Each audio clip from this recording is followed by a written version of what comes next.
ಸಹೋದರ ಸಹೋದರಿಯರೇ, ಒಂದು ಕಡೆ ದೇಶವಾಸಿಗಳು ರಾಷ್ಟ್ರವನ್ನು ವಿಕಸಿತ ಭಾರತವನ್ನಾಗಿಸಲು ಹಗಲು ರಾತ್ರಿ ಶ್ರಮ ಪಡುತ್ತಿದ್ದಾರೆ. ಆದರೆ ದೇಶದಲ್ಲಿನ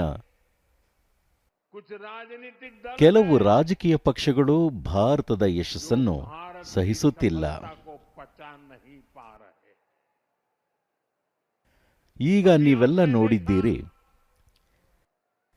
ಭಾರತದಲ್ಲಿ ಜಗತ್ತಿನ ಅತಿ ದೊಡ್ಡ ಎಐ ಸಮ್ಮೇಳನ ನಡೆಯಿತು. ವಿಶ್ವದಾದ್ಯಂತ 80ಕ್ಕೂ ಹೆಚ್ಚು ದೇಶಗಳ ಪ್ರತಿನಿಧಿಗಳು ದೆಹಲಿಗೆ ಬಂದಿದ್ದರು. 20ಕ್ಕೂ ಹೆಚ್ಚು ರಾಷ್ಟ್ರಗಳ ರಾಷ್ಟ್ರಾಧ್ಯಕ್ಷರು ಭಾರತಕ್ಕೆ ಬಂದಿದ್ದರು. ದೇಶದ ಮೂಲೆ ಮೂಲೆಯಿಂದ ಲಕ್ಷಾಂತರ ಜನರು ದೆಹಲಿಯಲ್ಲಿ ಸೇರಿದ್ದರು.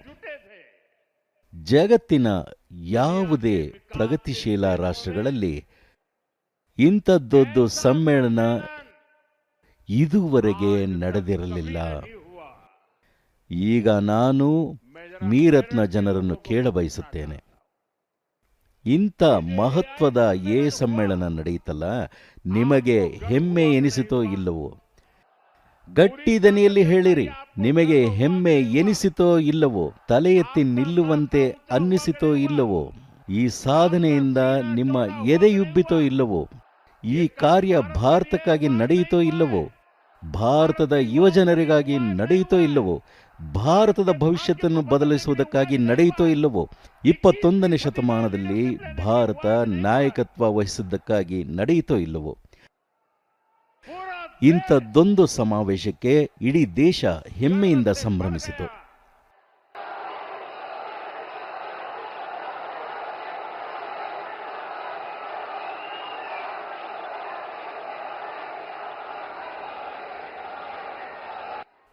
ಆದರೆ ಕಾಂಗ್ರೆಸ್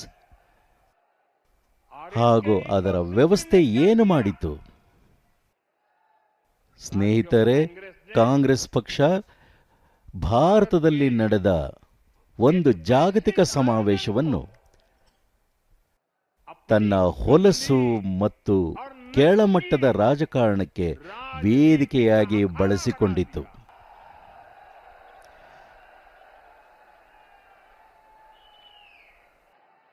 ಸಮಾರಂಭದ ಸ್ಥಳದಲ್ಲಿ ವಿದೇಶಿ ಅತಿಥಿಗಳ ಎದುರು ಕಾಂಗ್ರೆಸ್ ನಾಯಕರು ಬಟ್ಟೆ ಕಳಚಿ ಜಮಾಯಿಸಿದರು.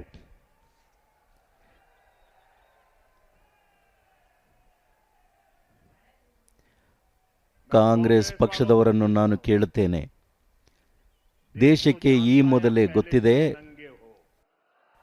ನೀವು ಬೆತ್ತಲೆ ಎಂದು ಹೀಗಿರುವಾಗ ಮತ್ತೆ ಬಟ್ಟೆ ಕಳಚುವ ಅಗತ್ಯ ಏನಿತ್ತು?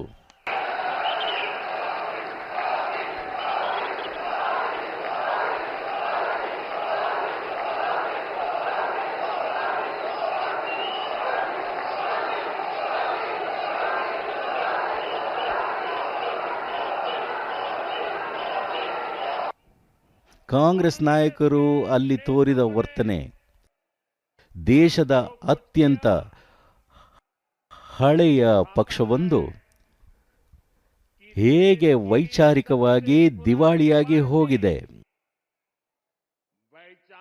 ಎಷ್ಟು ದರಿದ್ರವಾಗಿ ಹೋಗಿದೆ ಎಂಬುದನ್ನು ತೋರಿಸುತ್ತದೆ.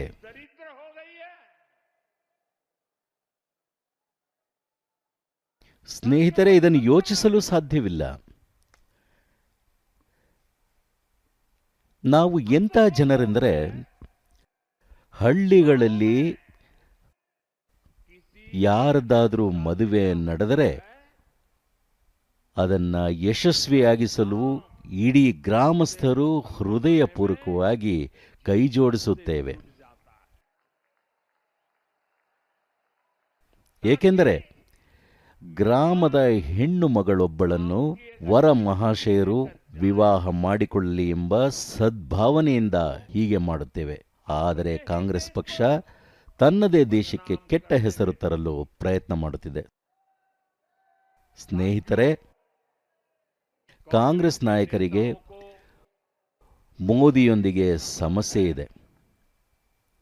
ಅವರು ನನಗೆ ತೊಂದರೆ ಉಂಟು ಮಾಡಲು ಬಯಸುತ್ತಾರೆ.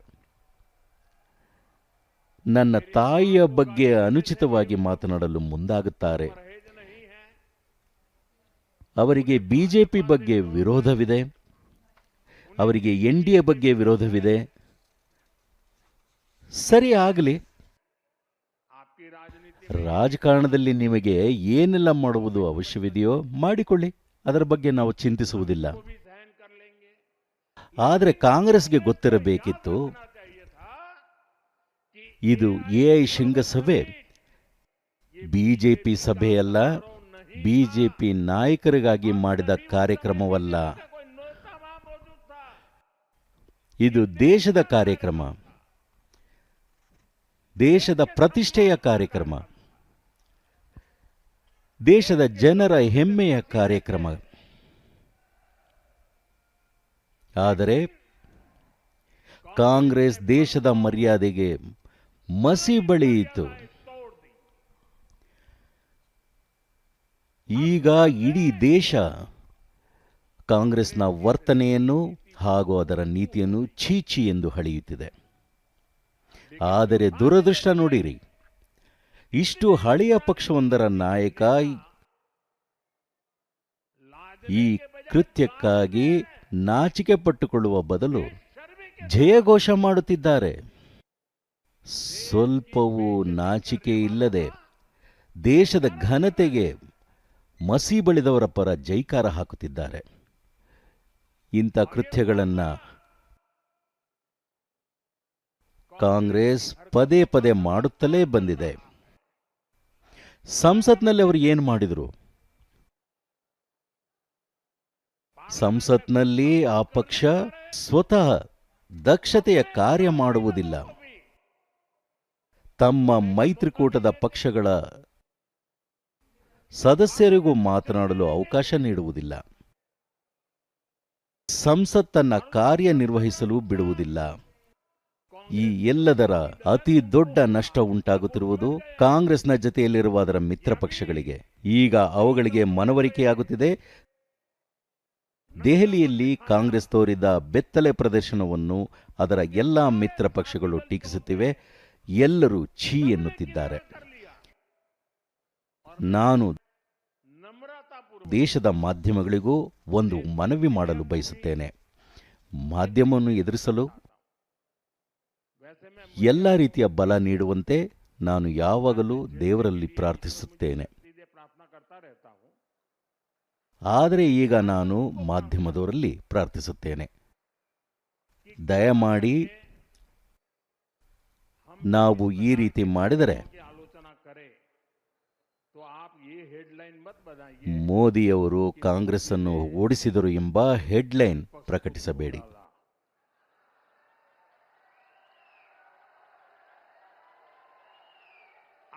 ಕಾಂಗ್ರೆಸ್ ಅನ್ನು ರಕ್ಷಿಸುವ ಪ್ರಯತ್ನ ಮಾಡಬೇಡಿ. ವಿರೋಧ ಪಕ್ಷ ಎಂಬ ಹೆಸರಿನಲ್ಲಿ ಕಾಂಗ್ರೆಸ್ ಅನ್ನು ಕಾಪಾಡುವುದು ಬೇಡ. ವಿರೋಧಿ ಮೈತ್ರಿಕೂಟದಲ್ಲಿರುವ ಪಕ್ಷಗಳಿಗೂ ಈಗ ಗೊತ್ತಾಗಿದೆ, ಕಾಂಗ್ರೆಸ್ ಮಾಡಿದ ಪಾಪ ನಮಗೂ ಅಂಟುತ್ತಿದೆ ಎಂದು.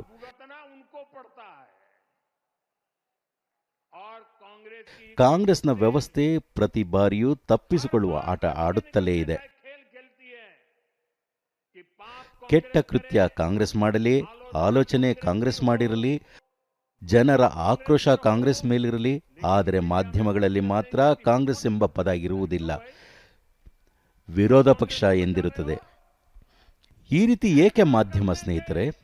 ಕಾಂಗ್ರೆಸ್ ಅನ್ನು ಯಾಕೆ ಬಚಾವು ಮಾಡುತ್ತೀರಿ? ಹೀಗೆ ಮಾಡುವುದರಿಂದ ಕಾಂಗ್ರೆಸ್ ಅನ್ನು ಕಾಪಾಡಲು ಆಗುವುದಿಲ್ಲ, ಅಥವಾ ಅದರ ಸುಧಾರಣೆಗೆ ಬಲ ತುಂಬಲು ಆಗುವುದಿಲ್ಲ. ಇದನ್ನು ವಿರೋಧ ಪಕ್ಷ ಎಂದು ಸಾಮಾನ್ಯ ಪದದಲ್ಲಿ ಕರೆಯಲಾಗದು.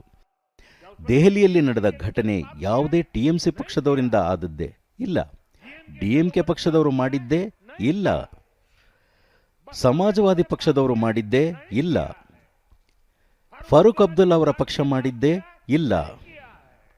ಕೇವಲ ಕಾಂಗ್ರೆಸ್ ಮಾಡಿರುವುದು. ಕಾಂಗ್ರೆಸ್ನ ಬೇಜವಾಬ್ದಾರಿ ನಾಯಕರು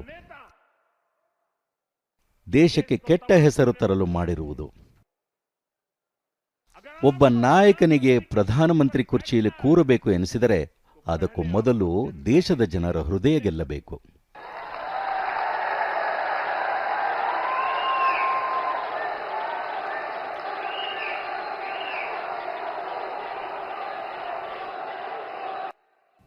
ಮಹಿಳಾ ಎಂಪಿಗಳನ್ನು ಕಳುಹಿಸಿ ಕುರ್ಚಿ ಹಿಡಿಯುವುದರ ಮೂಲಕ ನೀವು ಪ್ರಧಾನಿ ಆಗಲಾರಿರಿ.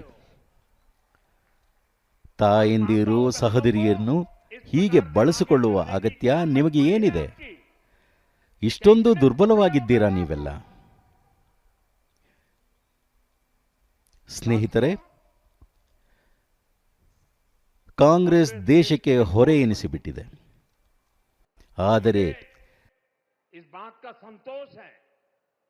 ದೆಹಲಿಯಲ್ಲಾದ ಘಟನೆ ನಂತರ ಕಾಂಗ್ರೆಸ್ನ ಎಲ್ಲ ಮಿತ್ರ ಪಕ್ಷಗಳು ಕಾಂಗ್ರೆಸ್ ಕೃತ್ಯವನ್ನು ಟೀಕಿಸುವ ಧೈರ್ಯ ಪ್ರದರ್ಶಿಸಿದವು.